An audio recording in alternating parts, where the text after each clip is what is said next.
Welcome to Mid-Century Modernism with Monique, your go-to podcast for all things architecture, design, and innovation within mid-century modernism. Join me on a journey through the golden age of design, where every episode brings you fresh inspiration for modern living and unlocks the secrets of this iconic and timeless style. What are we waiting for? Let's get started.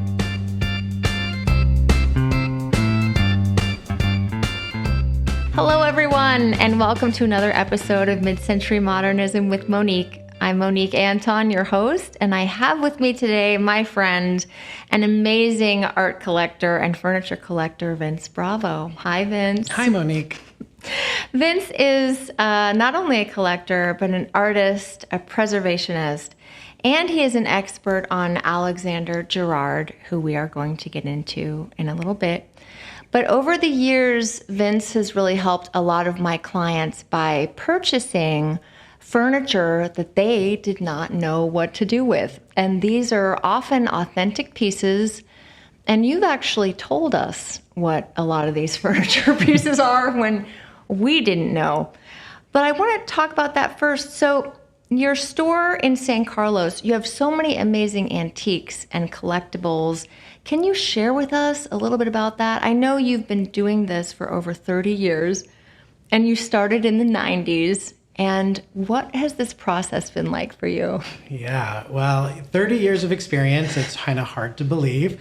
But in reality, I did start dealing in antiques right out of high school and all through college. While my focus was definitely not as refined as it is now, I really started, buying things like troll dolls and Zippo lighters and Levi jeans and Hawaiian shirts and those sort of things was really what got me into the business. I also had a massive collection of toasters and chrome appliances. But pretty quickly, I ended up selling in a couple of antique stores and kind of began to refine what I sold to much more mid-century focused. Mm-hmm. And how do you determine the authenticity of these pieces? A lot of my clients were kind of showing you dilapidated tables and chairs that had been hacked up. I just don't know how you do that so well. Yeah, well, one of the things in the 90s when I was working in an antique store, we had one of the largest reference libraries there. So books that were being written pre-internet about antiques. And so you could buy a cookie jar book and you could buy a Victorian furniture book or a sterling silver jewelry book. And so while I helped doing some of that book buying, I spent a lot of time reading those books and looking at all the pictures and always looking at auction catalogs. And since I've always been interested in design, I'm a very visual sort of person. And so once I've seen something, I might not always remember exactly who made it, but I know I've seen it before and I know probably what book it's in and possibly even what's on the page next to it. But over the years, of course, there are some tried and true pieces, that are, you could even say Bay Area focus, that we know that there were showrooms for Ducks furniture here in the Bay Area. So, if you've got an upholstered chair that looks like Ducks, it might be Ducks because there was a store here. And, Knoll and Herman Miller have very iconic sort of furniture that's, after some time, you get to know them. Absolutely. And you probably have this visual, photographic memory with that too. Are these pieces easy to fix? Are they easy to refinish? Well, luckily, when I first started buying and selling mid-century furniture, I was focused in on Haywood Wakefield, which is blonde furniture, generally very 50s style. You would look at it and you would say, oh, that's the 1950s. And because Haywood Wakefield's made of solid birch, you can sand it and sand it and sand it and sand it, and you'll have no problem, being able to refinish it. In contrast to that, I can still see myself in the backyard sanding a Lane end table for the first time. And I fired up the electric sander. I was young. I'd never finished a Lane table before. I didn't even know that Lane tables maybe at that time weren't even that popular. And so I hit the sander to it and I went straight through the veneer. Oh no. And so I learned pretty quickly, if you're going to refinish a Lane piece, you're probably going to be using steel wool and a light sandpaper as opposed to electric sander. Okay, that's good to know. For those of you listening, make a mental note. So I love your website, and I shouldn't have gone on there today because I went on the jewelry section and see a lot of pieces that I really want. I encourage all of you to check out not only the jewelry, but the art, the collectibles, and these pieces are fantastic that you have. I shouldn't, I'm not allowed to go on there anymore. How did you get into, now I'm going to cross over to Alexander Girard. We're going to talk about him, his amazing interior designs, his architecture, and just this world that he created. What was it first for you that attracted you to this? Yeah, for Alexander Girard, I had always, or not always, but often had pieces that had his textiles on it, or I knew things related to Girard, but never really focused in on it. There was one or two times where, I was pleased that I found an Eames shell chair that had clean textiles on it. And I just thought, wow, this is cool. The textiles seem great. The upholstery is great. The foam isn't hard. And this is a cool chair. But I never stopped to think, well, where did that upholstery come from? Who designed that upholstery? And then I was lucky enough to come across quite a bit of Alexander Girard furniture that really sent me down a rabbit hole of a new appreciation, a new understanding. Yes. A new understanding, not only that like an Eames chair is also not just Charles Eames, but it's also Ray Eames. And when it has the upholstery, it's also Alexander Girard. And it's probably a lot of other people who helped with that design. Yes, collaboration. Exactly. I love that. Well, his work is the most visually stimulating and appealing work to me. I don't know anything that is more playful, more exciting, more bold, and colorful, to be honest. And these patterns and this work, I think, has trickled down in our culture through so many, fashion, movies. He designed not only textiles and furniture, but he was asked by different, restaurateurs to do the interiors of their restaurants. I know you have two that you know about extensively. Yeah. So one of the cool things about Girard is that once I started digging into understanding the textiles, I began to understand that he's an architect. He was trained as an architect, a designer, an industrial designer to some degree as well. He's designed some radios as well early on in his career. And so really, when he got onto a project, be it a restaurant or a home, he could do everything, and he did everything. And he was, not only could he do it and did he do it, but he was also interested in all of it. And so he could bring the experience of the textiles. He could bring experience with the furniture, as well as my own passion goes. He brought in his own personal collection. A lot of folk art influenced the work that he did. And so when you look at some of the textiles, you'll see there's reference to Mexican textiles. Some of his tablecloths have references to Eastern European patterns, Scandinavian patterns. And so when we say that the patterns look familiar, they do look familiar because they're culturally familiar. Yes. Yeah. I heard on another interview that you gave for the Museum of Art that you purchased a restaurant tortilla wrapper. I'm amazed that you purchased this from someone who was a collector. Can you share with us this funny story? Sure. I love this. Yeah, well, Girard was hired to decorate La Fonda del Sol in New York, and decorate it he did. Not only was he responsible for selecting the furniture and had Charles Eames design some of the furniture for the restaurant, he also brought in his folk art collection in the bar. There were these little windows for his folk art to be in the main restaurant as well. He did all the textiles, he did all the wall hangings and stuff.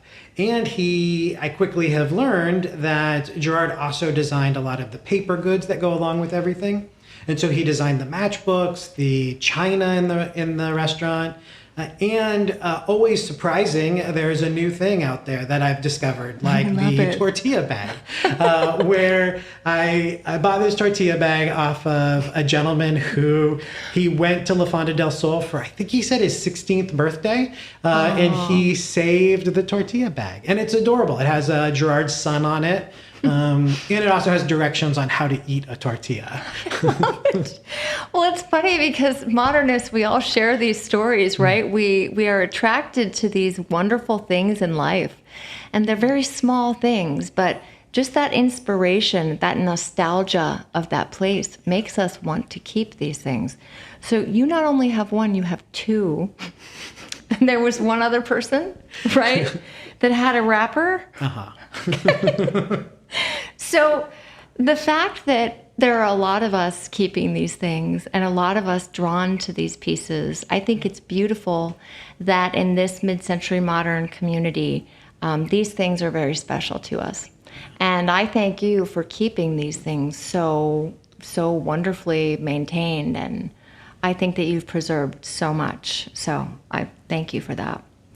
Alexander Girard, not only was he doing beautiful textiles and patterns, but these fonts have a life of their own. And you were talking about the different fonts in your other interview. I wonder if you could share with us what this means to you, specifically the Herman Miller fonts.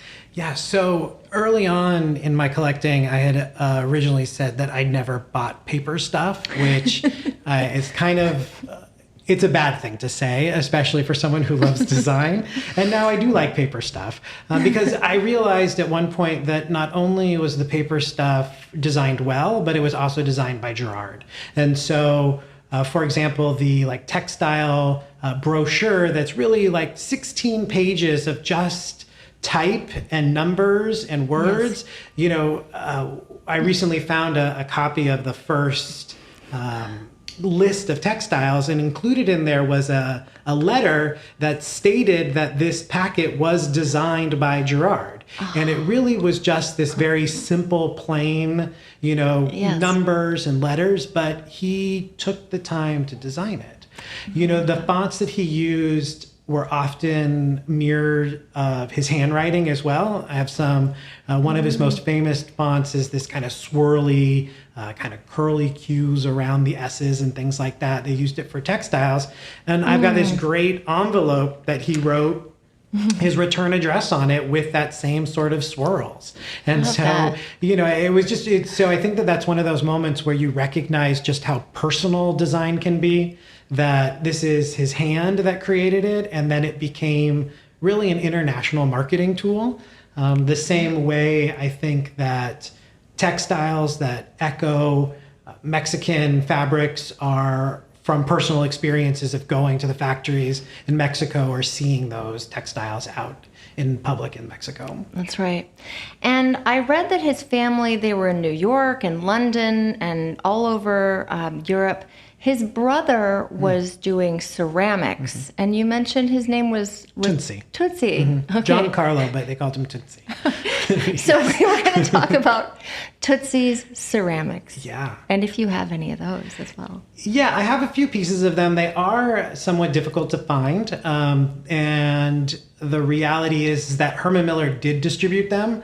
So there is a mid-60s catalog that has a whole page of Tootsie's ceramics in it.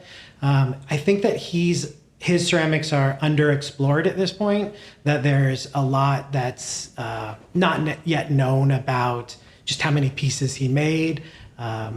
His niece and nephew talk about visiting there. Alexander Girard's grandkids talk about visiting the studio in Florence, and when they would go there for the summer, they would have to work. So they would be moving clay and doing things. So I really think it was a family affair sort of place. The three pieces I have, I've bought from just different people. I think I bought them from dealers, never from, original purchasers. Yes. And we had met both an original owner, the Scorin House, which was my love, this Don Knorr property in Woodside. We both experienced that house and all of Alexander Girard's artwork there. Can you tell us a little bit about this house? I remember in another interview you gave, you did mention that there were 95 cabinets in textiles in that house. Yeah. Can you share with us some more? Yeah, that was a pretty amazing installation, and I would call it an installation or a mural where this wall covered the dining room, the kitchen, the hallway, and then down into an office. And every square on that wall was a different fabric. It was pretty amazing. Checkers and stripes and etc. That family also, they were big fans of Tunzi, and so they actually visited Tunzi as well in Florence. I've seen some correspondences between Robert Scorin and Tunzi and about their plans to visit there. Wow. Yeah. And I remember that ceramic door on the front of the house, just entering that house, and Don Knorr is an amazing architect. These floor-to-ceiling glass walls. Yeah. It was a very regal house and very exciting from Girard's work. One piece I noted was the eyes. The eyes, I think, are, I don't know if you can correct me if I'm wrong, but I think they're the most popular design that he had besides the textiles. Yeah, I mean, Girard's eyes, I think that there's, you can recognize Girard drawn eyes. So like the La Fonda del Sol logo is a sun, but it's not just a sun, it's a sun with a face. And so you see those kind of eyes repeated over and over again. Yeah. But again, I would say if you have visited or when you get a chance to visit the Museum of International Folk Art, you'll see just how much eyes are a part of folk art, either in religious imagery or in just general folk art. Eyes are pretty important. Mm-hmm. And his work with Herman Miller, how would you describe that? What did they do together? You mentioned Charles and Ray Eames had him involved with different chairs and furniture pieces. But what was Herman Miller's focus? Yeah, so Herman Miller, when they brought on Alexander Girard, they brought him on to specifically George Nelson and Charles Eames. It really encouraged Herman Miller to hire Girard because as they looked out into the textile world of the early 1950s, they weren't pleased with the textiles that they found. And Girard had already made a name for himself in the world of textiles. And so Herman Miller was like, okay, well, let's make a textile division. And so realistically, I think a lot of those textiles were initially for in-house use, meaning that like they would create the furniture with that textile on it. But then throughout the 30 years that, 50, 60, 70, 20 years of being with Herman Miller, he was able to develop really a textile division that brought textiles to the retail world as well. I love that. And I love that all of these commonplace items, wallpaper, napkins, tablecloths, and you found some ties. Is that correct? How did you find all these things? Yeah, well, one of the things that I've been able to do is as families are liquidating estates or whatnot, I have bought from a number of Herman Miller, salespeople. And so really these textiles were sold kind of like the traveling salesman or the interior design salesman or salesperson who had these books of textiles, and I was lucky enough to buy a pretty extensive collection of samples, and included in there were ties. Actually, I think I might have bought the ties first and then I bought the collection after that. I love it. And there was a mystery about like the ties in general and like, could you buy them at the department store? Could you buy them in the store? Were they just for, who were they for? And recently I found a brochure that said that ties were only available for the trade. So only the salespeople could buy the ties. Oh my gosh, that's amazing. Can you imagine if someone came out with this textile in fashion right now, or just put out a lot of ties, or even women's suits and men's suits. I think people would go nuts. Yeah, over we them. are lucky right now that the Girard estate or the foundation has partnered with a number of textile companies. And so you can buy some shirts made out of Girard fabric, new Girard fabric. I love that. Where can people buy those? That's from Gitman Vintage. Okay. Yeah, Gitman, I own 3 of them. Of course you do. I love that. It just makes life happier. You know, Indeed. These things are so important.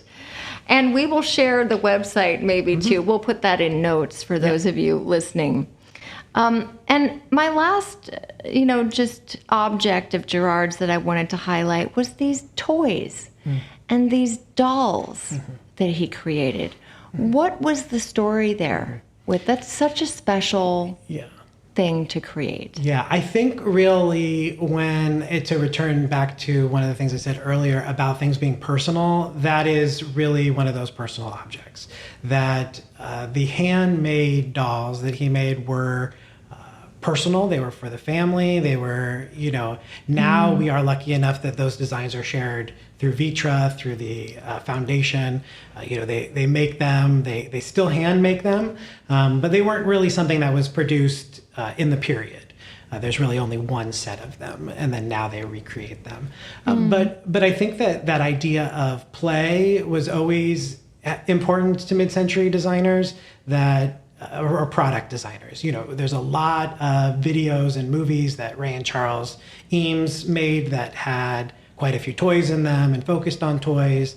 Girard's folk art collection at times really felt more like a toy collection. Yes. Girard's connection to Robert Scorn is toys. That Robert had a huge toy collection, and the two of them wrote a lot about toys and textiles. And so, I think that's, the personal aspect of, the collecting and or the design. I love when you shared that Robert Scorn was a dentist and had all of these dental tools. Yeah. I was impressed at Girard's process of, didn't he ask for these tools? He did, yeah. The letter reads something like, rather than just throwing away the tools, you can send them to me.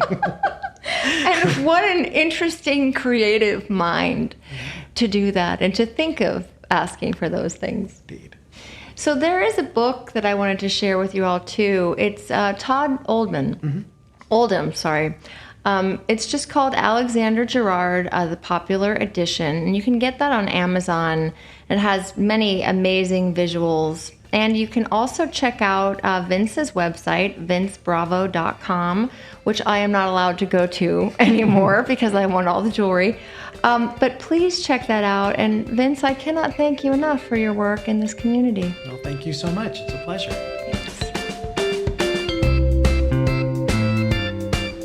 Thanks for tuning in to today's episode. I hope you had as much fun learning about the world of mid-century modernism as I did. You can also catch the show on my YouTube channel, where we walk through some of the most stylish mid-century modern homes in California. Just search for Mid-Century Modernism with Monique and hit subscribe. Don't forget to subscribe to the podcast and leave me a comment to let me know what you think. Your feedback helps me make the show even better. Thanks again for listening, and we'll see you next time on Mid-Century Modernism with Monique.